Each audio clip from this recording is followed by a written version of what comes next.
28 अक्टूबर को गंगा बैराज सड़क हादसे में मृत दो किशोर के परिवार वालों ने आज आजाद अधिकार सेना के राष्ट्रीय अध्यक्ष अमिताभ ठाकुर को एक स्वर में कहा कि उन्हें अब तक कहीं से भी कोई भी पैसा नहीं मिला। बता दें, अमिताभ ठाकुर ने मैगी पॉइंट के पास मृतक सागर की भाभी सुधा और दादी तथा ग्राम रायपुरवा में मृतक आशीष के पिता शिवचरण व परिवार वालों से मुलाकात की। बता दें, दोनों जगह उन्हें बताया गया कि एडीसीपी वेस्ट आरती सिंह ने पहले दिन दोनों परिवार को 20-20 लाख देने की बात कही थी, लेकिन कुछ नहीं मिला। वहीं दोनों परिवार से मिलने के बाद अमिताभ ठाकुर ने कहा कि इस मामले में पुलिस की भूमिका पूरी तरह संदिग्ध है। डॉक्टर द्वारा पुलिस की मध्यस्थता के लिए गैर कानूनी ढंग से 15 लाख देने की बात सामने आने के बाद भी अब तक कोई कार्रवाई नहीं हुई। इतना ही नहीं, अब पुलिस इस मामले में पीड़ित पक्ष पर लगातार दबाव बना रही है। उन्होंने सभी पीड़ित पक्ष को किसी भी स्थिति में सादे कागज पर हस्ताक्षर नहीं करने को कहा। बता दें, अमिताभ ठाकुर ने इस मामले में तत्काल पुलिसकर्मी, डॉक्टर और दलाल के खिलाफ एफआईआर दर्ज कर दोषी पुलिस वालों को निलंबित किए जाने की मांग की।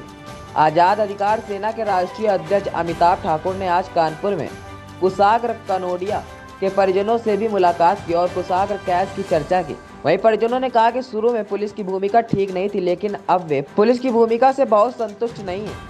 साथ ही कहा कि वे पुलिस की विवेचना का अपने स्तर से भी पर्यवेक्षक कर रहे हैं।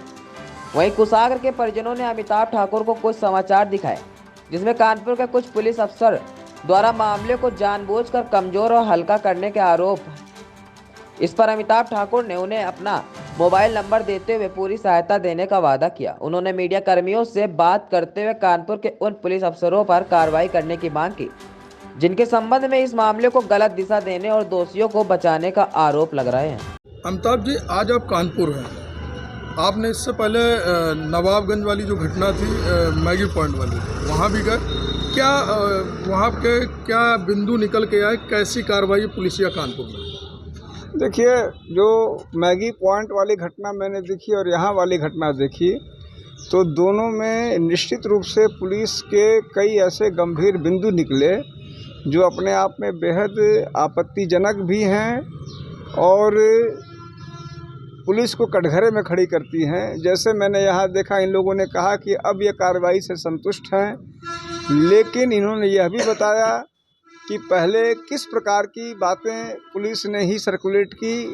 उन्होंने कुछ अखबारों का उल्लेख किया, बड़े बड़े अफसरों ने किस प्रकार से गलत बातें कहीं, गलत बातें उड़ाई, लोगों के बीच लाई। अभी भी कुछ आया है कि लगातार उस तरह की चीज़ें, भ्रांतिपूर्ण चीज़ें पुलिस वाले कुछ अफसर हैं वो कर रहे हैं। तो मैं समझता हूँ कि यह अपने आप में एक बहुत गंभीर स्थिति है। मैगी पॉइंट वाले मामले में चूँकि यह मामला लोगों की निगाह में पूरी तरह आ चुका है, शहर का मामला है, ये संभ्रांत लोग हैं, तो प्रेशर बना हुआ है, तो संभवतः पुलिस शुरू के नालायकियों के बाद भी अब कुछ हद तक ठीक चल रही है। लेकिन मैगी पॉइंट वाले मामले में आज भी पूरी तरह से गैर कानूनी काम पहले हुआ और उसको बचाया जा रहा है। पुलिस उन गरीब लोगों को पर दबाव डाल रही है, उनके साथ फर्जी काम कर रही है। जहां उस इंस्पेक्टर को तत्काल सस्पेंड होना चाहिए था, उसमें एफआईआर होना चाहिए था। जांच के नाम पे मामले को टाला जा रहा है। इस मामले में भी बीच बीच में, जैसा मैंने सुना है, पुलिस के कुछ अफसर गलत काम कर रहे हैं, सूचनाएं गलत ढंग से लीक कर रहे हैं। तो दोनों मामलों में पुलिस की भूमिका अत्यंत संदिग्ध और दुखद है। ये आपका विगत 10 दिन के अंदर कानपुर का दूसरा दौरा है। पिछला एक जो दौरा था सिपाही के साथ जो बदसलूकी हुई थी, लगातार कानपुर कमिश्नरेट में ये खबरें आ रही, कहीं पुलिस के सिपाही पीटे जा रहे हैं, कहीं कहते हैं मादक पदार्थों की बिक्री, कहीं इस तरीके की घटनाओं में।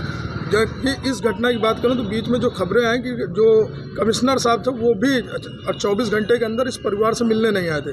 आप भी एक आईपीएस अफसर रहे, आपको क्या लगता है कि ये कार्य जो पुलिस कमिश्नर द्वारा किया गया, पीड़ित परिवार से ना मिलना, चाहे वो परिवार हो चाहे ये परिवार, कैसा आप महसूस करते हैं? देखिए, मैं इस पर और कुछ नहीं कहूँगा। मैं ये जानता हूँ कि मैं जब इस रैंक पे था और एसपी रैंक वगैरह पे था और अन्य रैंकों पे था, तो जिस प्रकार की घटना थी, मुझे लगता है कि पुलिस कमिश्नर को तत्काल मौके पे आना चाहिए था। नहीं आना अपने आप में एक अच्छा संदेश नहीं देता है। मुझे लगता है पुलिस कमिश्नर को इस मामले में तत्काल मौके पे आना चाहिए था और स्वयं पूरे प्रकरण की कमान संभालनी चाहिए थी।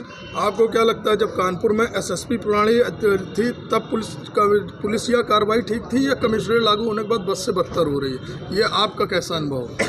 देखिए, जो तथ्य मैं देख रहा हूँ तो मुझे तो यही लग रहा है कि संभवतः एसएसपी यहाँ ज़्यादा ठीक था, क्योंकि कमिश्नर है और डीसीपी हैं और डीसीपी हैं और एसीपी हैं और एडीसीपी हैं और स्थितियाँ बद से बदतर होती जा रही हैं। घूसखोरी कई गुना बढ़ गई है, गुनाह बढ़ गए हैं, तो मुझे तो पुलिस कमिश्नरी से कोई फ़ायदा नहीं दिख रहा है।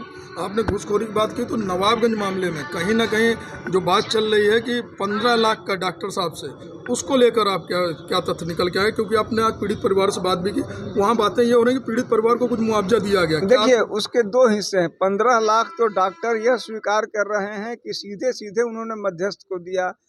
मेरा यह मानना है और आरोप है और आकलन है कि निश्चित रूप से लगभग उतनी ही धनराशि पुलिस अफसरों ने लिया होगा कि हम उस मामले को ठीक करेंगे। तो वह जो घूस का सीधा हिस्सा होगा वह तो अभी रिकॉर्ड पे भी नहीं आया है, न सामने आया है। लेकिन 15 लाख तो डॉक्टर्स खुद स्वीकार कर रहे हैं कि उन्होंने मध्यस्थता में दी है। वह भी अपने आप में गैर कानूनी चीज़ है कि आप मुंह दबाने को दे रहे हैं। तो ये पूरा, और इसके बाद भी कोई उस मामले में कोई जांच, कोई कार्रवाई नहीं हुई। जांच के नाम पे 7 दिन बीत गए हैं।